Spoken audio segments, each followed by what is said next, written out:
Hilat na rin kasi.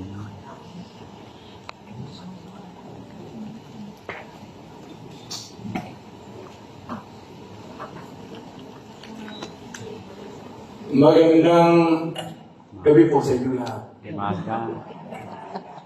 Narito po ako para magsalita tungkol sa aking karanasan bilang isang katrabaho ni Nora Honor sa pelikula. Si Nora Honor ay naging kasama ko sa 6 na pelikula. Muling umawit ang puso, Bakit May Kahapon Pa, Flor Contemplasyon, Sibihi, Justisya, at isa pang bahaghari. Sa lahat ng pelikula ngayon, tinanghal siyang Best Actress o na-nominate bilang Best Actress o naging Best Picture at naging Best Director ako sa 6 na pelikula ngayon.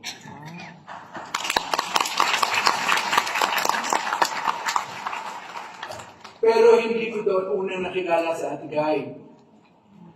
Unang nakilala ko si Ate Guy bilang aktor at bilang aktor din ako sa isang pelikula ni Mario O'Hara. 3 taong walang Diyos. Wala akong pangalan doon dahil bahagi lamang ako ng PETA Kalinangan Ensemble. Ang instruction ng direktor, habulin si Guy dahil puputulan ng buhok. Ako ang head ng mga hahabol kay Ate Guy. 3, 4 kaming lalaking hahabol sa kanya.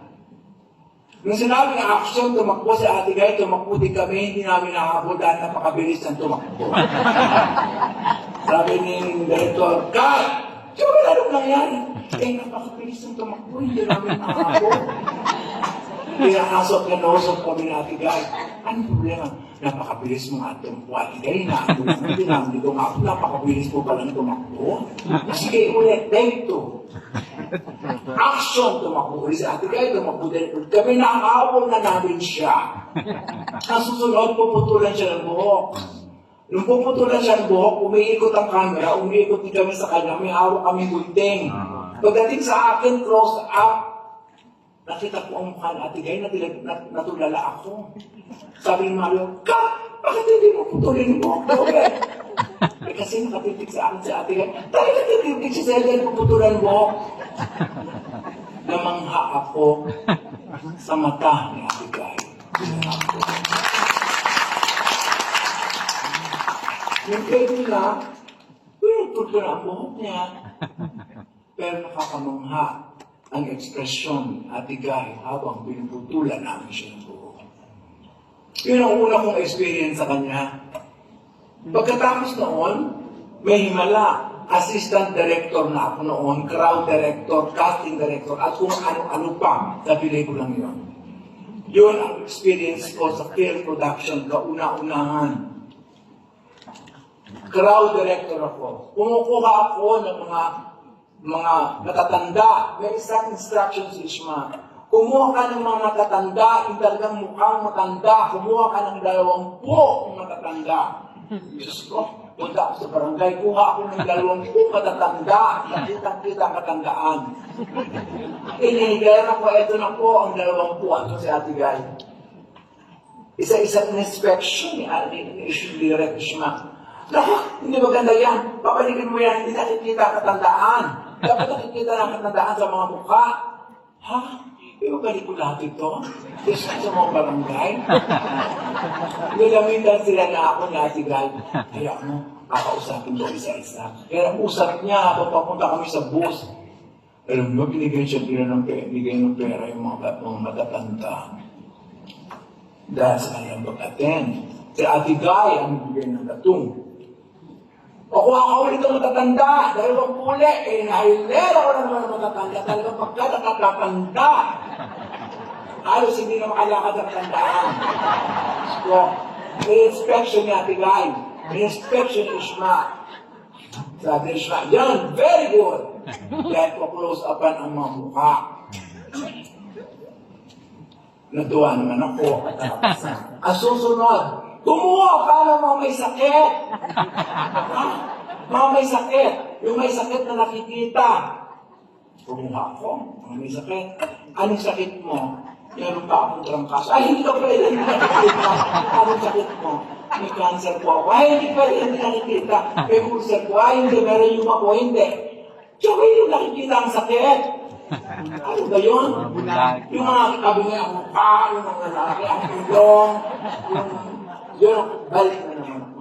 Sabi ko, atigay, hindi naman nakapasama mo sa sakit. Halika sa samahan kita. Sinalamahan na naman ako para ilatid na naman at binigyan na naman ng konting gatong ang mga hindi nakapasama may sakit. Next na dumating, ang totoong may sakit. Mga naka-wheelchair niya, mga nakarangkay na ng mukha, mga nakaangilong. Tuwan-tuwa naman si Ishma dahil yun ang kanyang gusto. Tuwan-tuwa din si Ate Guy dahil nakuha ang dapat kunin. Sabi ni Ishma, walo ang camera, ikaw ang crowd director. Sa bawat area na yan may crowd director. Ang isang area na nando, nakasali Ate, kasi may crowd director din sa Ate Guy, siya ang nag-volunteer. Yung area na dadating ang mga bus, dadating ang mga jeep, dadating ang mga kalabaw, dadating ang mga transportation. Doon in charge sa Ate Guy.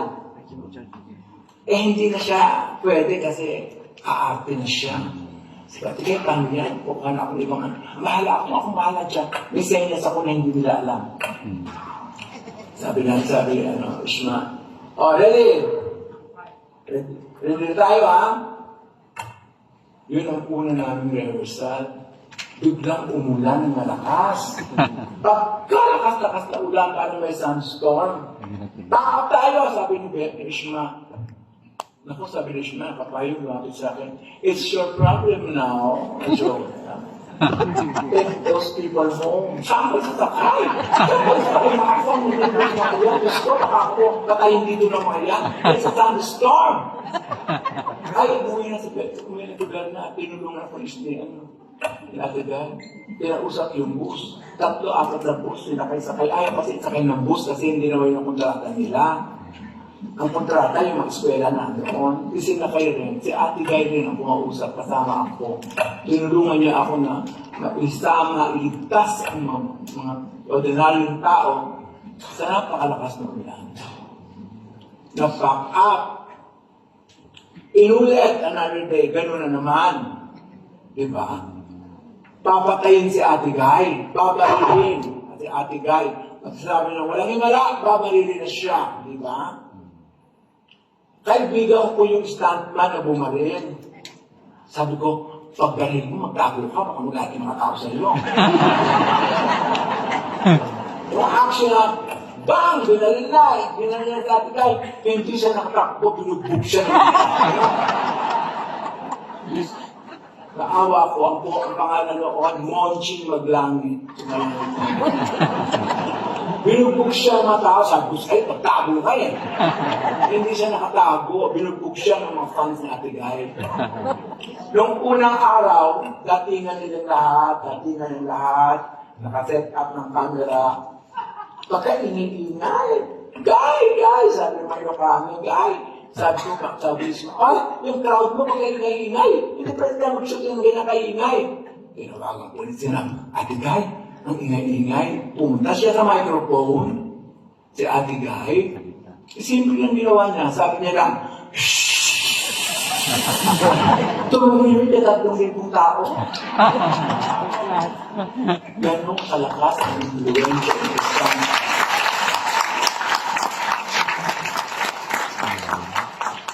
Sabi ni Ishma, kabila-bila si Joker. Siya lang napapatahimik. Kaya nagsasalita siya, walang nakita niya tahimik ang mga tao. Ganong kalakas ang influensya ni Ate Guy sa isang ordinaryong tao. Doon ko din nakilala kung gano'ng kalaki ng actress si Ate Guy. Ulitin ko ito, nasabi ko na ito. May isang eksena, sabi, Joel, yung crowd mo, arrange mo na. Isang mahabang bibing ng 5 kabaong. So, lahat ng tao nasa kabaong, nandun na, umiiyak na sila. Guy, pagdating dito, bumuhit, pagdating dito, iiyak ka, tutulo ang luha sa kalawang mata mo. Sus ko, paano yun? Hindi pwede take 2, kasi gabi na. Ready? Yung mga tao ko, hindi kayo iyak-iyak na kayo. Sabi ko sa mga tao, iyakan na sila. Iyak-iyak na. Lumalakad na ang crane, pagbaba na ang crane. Pagbaba ng crane doon sa buhay, nandun sa Ate Guy, pagdating doon, lumuha siya sa kaliwa nga. Doon ako naging noranyan. Napakahusay. Napakahusay. Marami pa kaming pinagsamahan. Nakita ko kung gaano niya kamahal ang isang ordinaryong tao. Nakita ko kung paano niya ina-atake ang isang karakter. Kung paano siya nagpe-prepare. Tinanong ko, tigay paano ba natin ka nagpe-prepare? Isila sa loob ko, inalalagay ko sa damdamin ko, yung lahat ng ginagawa ko, yung pakikipag-ugnayan ko, isina sa puso ko. Kaya nagagawa ko, sabi niya. Wow, sabi ko, parang Stanislavski din yan, ginagawa mo, Ate Guy. Sino yun? Sabi ko. Hindi ko may pataliwanag kasi mahaba. Sabi ko sa kanya. Pero tama yung ginagawa mo. Sabi ko, Ate Guy, bakit masyadong malapit ka sa mga tao? Kasi galing din ako sa ganyan eh. Naging lasing hirap din nila ako. At alam ko kung paano sila. Alam ko kung bakit nandiyan sila para kumita lang naman. Kaya malapit ako sa kanila. Maraming pagkakataon na nakita ko ang kadakilaan niya. Nung matanda na, may edad na siya, ginagawa ko yung sa drama presents Nora. Nagsusunto kami sa isang squatter. Matanda na siya. May sumigaw, Nora, laos ka na! Sabi, Diyos ko, nagulat ako. Nagalit yung kasama ni Ate Guy. Pinipil Ate Guy, huwag akong bala. Pumunta siya doon sa squatter area. Tinanong niya kung sino nagsalita. Isang lalaking medyo lasing nagsalita. Kaya yan, bakit pinawa yung sabi ni Nora? Kasi gusto ko ka makita, kasi gusto ko ka makausap, hindi kita makamayan. Gusto ko ka makamayan, kaya ako tumigaw. Tapos umiyak at niyakap siya. Yun lang pala ang gusto. At natuloy ang aming daydream dahil doon. Maraming pagkakataon pa. Ulitin ko sa Sidhi, nakakita siya na isang mamang masyadong malungkot na isalalim ng mangga. Nilapitan niya, direct si Papay, sabi niya. Sino si Papay na Sailor Man? Hindi, tatay ko, Papay ang tawag namin sa mga tatay. Lumapit siya. Sabi niya sa matanda, Tay, bakit ka malungkot? Sabi ng matanda, kasi namatay ang kalabaw ko, wala na akong kalabaw, wala na akong gagamitin pang sasaka. Tumahimik sandali sa Ate Guy.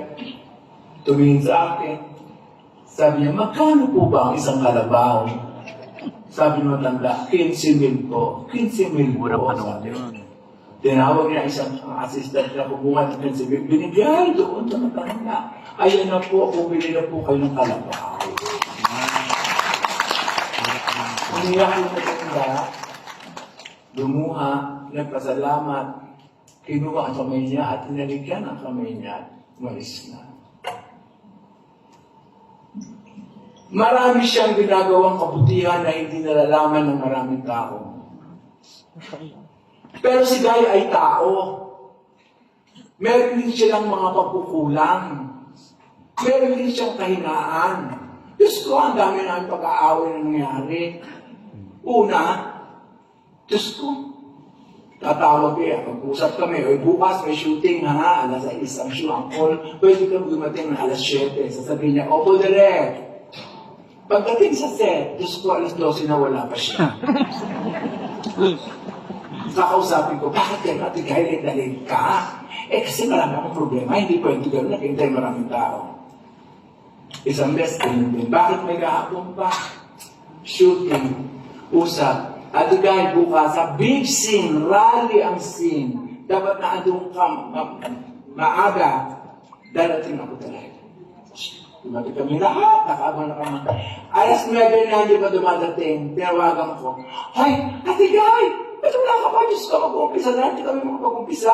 Hindi ako makalakad. Hindi totoo yan. Diyos ko, 1.5 million itong cost ng ito ay dadagdag sa kailo. Ikaw magbabayad pag hindi ka dumating. In 30 minutes, ando na siya.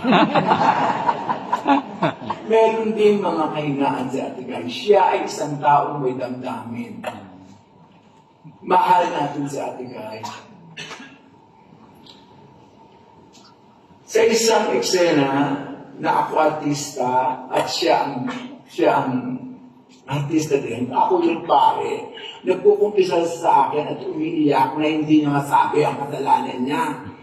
Sabi ko, Ate Guy, paano yan? Ano na kami? Action! Sabi ng director. Nakaganyan tenga ko doon sa wala naman siyang sinasabi kasi nga pipi siya.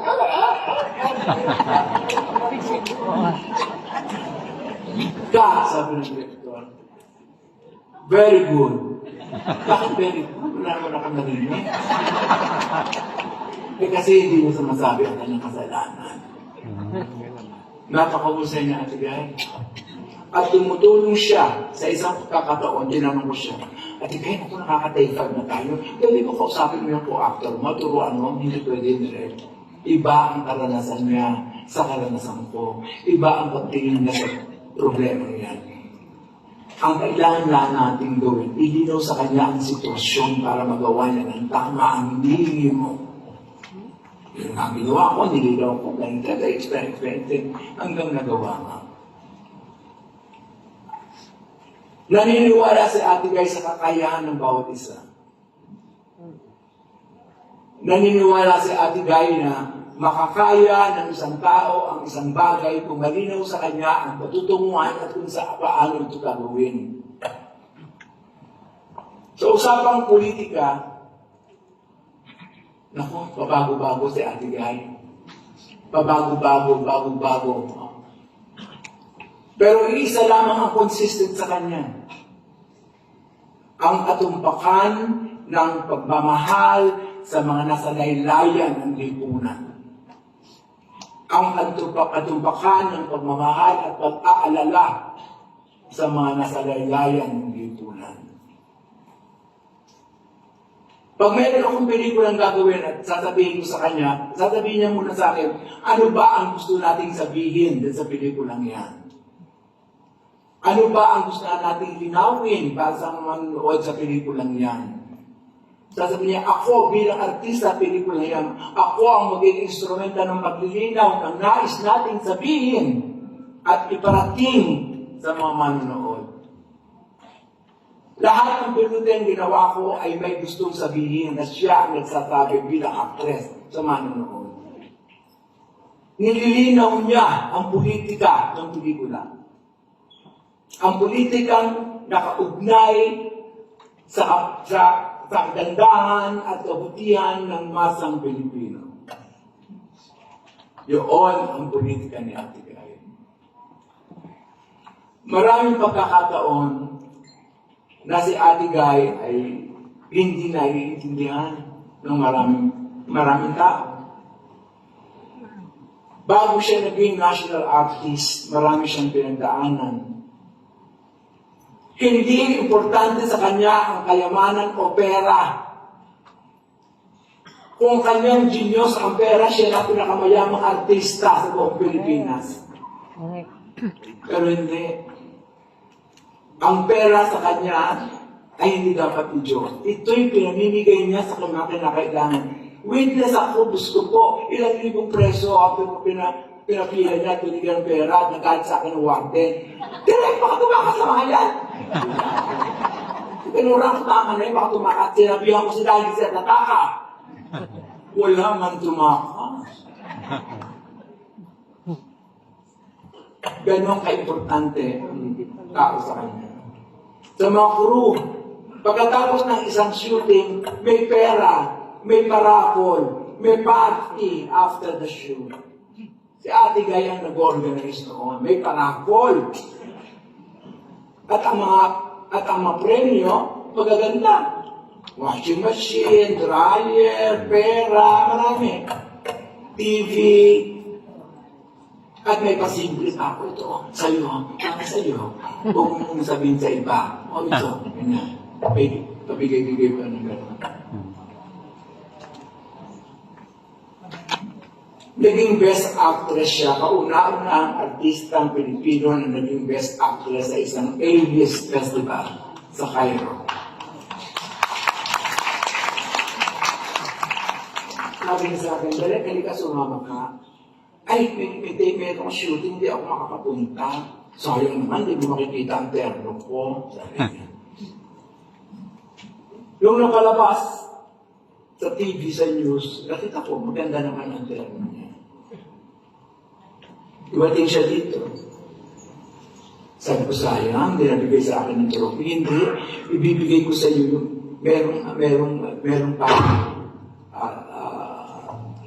malaking ganon, binigay sa akin ng best picture ang Roman Depression. Nagustuhan siya ng mga tao. Ganon din sa Malaysia. Nanalo siyang best actress sa Malaysia.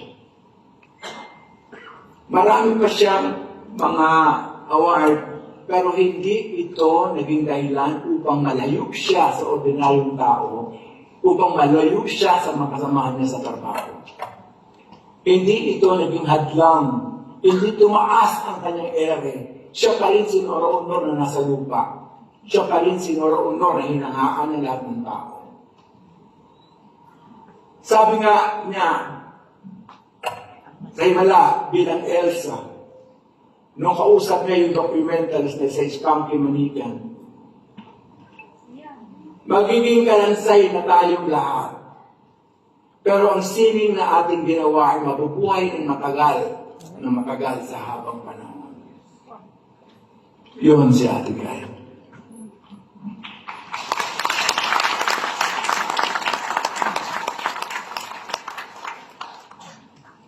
Napakahirap na magsabi ng mga bagay-bagay na hindi mo nasabi nung siya'y buhay pa. Hindi ko man lang nasabi kay Ate Guy nung buhay siya na isa siya sa pinaka-importanteng tao sa akin. Dahil sa kanya, nabuo ang paniniwala ko na ang politika ay dapat talagang sumasanib, umuugnay, nakikinabang ng ordinaryong tao. Nabuo ang paniniwala ko na dapat isasabihin ang katotohanan dahil ang kanyang emosyon ay yun ang katotohanan kanyang nararamdaman. Ang katotohanan ay hindi dapat pagtakpan. Ang katotohanan ay dapat sabihin. Ang katotohanan ay dapat ipagtanggol. Yan ang sinasabi ni Nora Honor. Yan ang sinasabi ng acting ni Nora Honor. Lalo na sa politika ng ating bayan.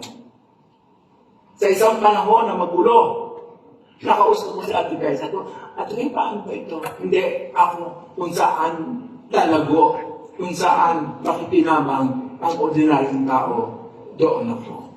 Sabi. Hindi natakot si Ate Guy umiling o kumampi. Hindi natakot na hindi magsalita. Sumasali sa rally kung kinakailangan. Lumalaban kung kinakailangan. Maraming producer nung bandang huli na ang hindi na niniwala sa katanyagan ni Ate Guy na ayaw niya siyang isali sa mga pelikula. Dahil hindi na kumikita sa mga pelikula. Sabi ko, Ate Guy, mahirap. Hayaan sila. Gagawa tayo. At gumagawa siya. Kahit hindi sa mainstream producer.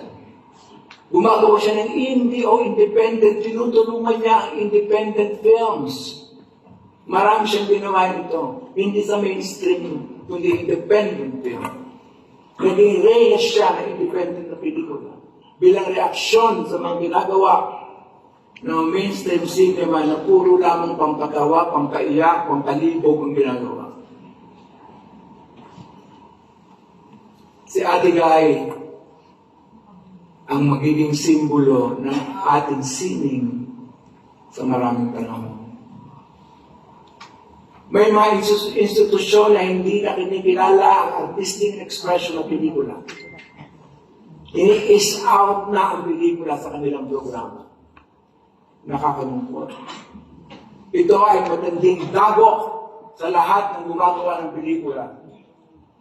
Hindi dapat tingnan ang pelikula na isang maliit na bagay lamang.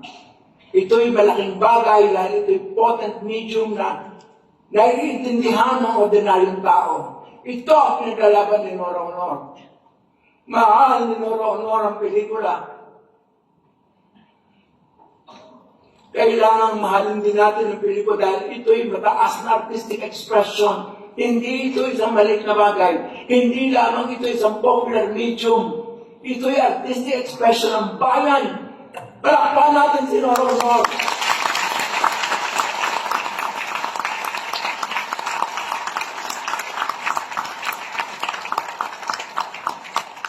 Nora, maraming salamat. Pagbukas mo ng aming pananaw tungkol sa simpleng sining ng pelikula.